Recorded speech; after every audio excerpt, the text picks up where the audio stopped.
Long ago, in the heart of Mesopotamia, where the great rivers Tigris and Euphrates carved their way through the land, there stood a city like no other. Its name was Babylon.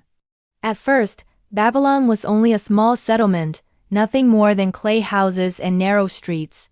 But over time it grew. Under the rule of mighty kings, it became the jewel of the ancient world. One of the earliest great kings was Hammurabi. He was not just a warrior, but also a wise lawmaker.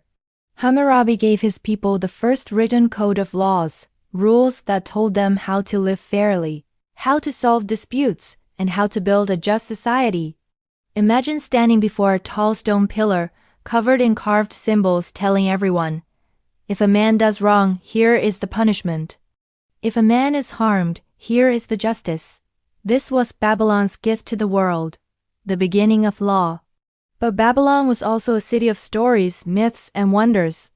The people believed in powerful gods, the sun, the moon, the storms, and above all, Marduk, the chief of their deities.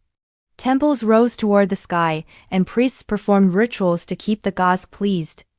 Perhaps you have heard the tale of the Tower of Babel.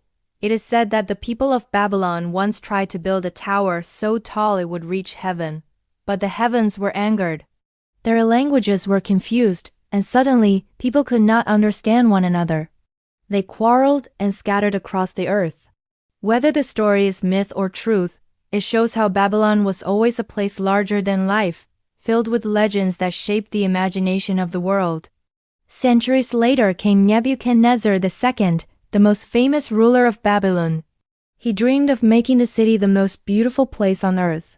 He built massive walls, strong enough to withstand any army. He raised the Ishtar Gate, decorated with lions and dragons made of shining blue tiles. To enter Babylon was to walk through a gate of pure glory. And then there were the Hanging Gardens.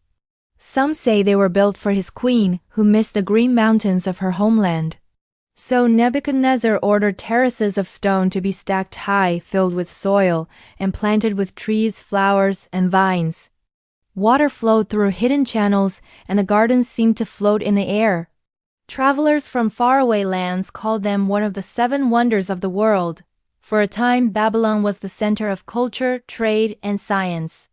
Astronomers watched the stars from its towers, scribes recorded knowledge on clay tablets, and merchants brought treasures from distant lands.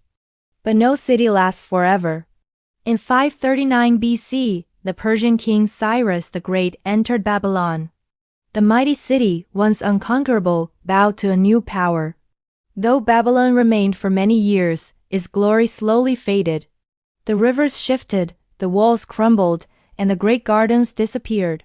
And yet, even in ruins, Babylon never truly died.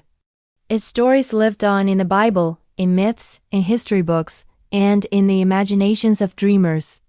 To this day, when people speak of great empires, of wonders of the ancient world, the name Babylon still shines.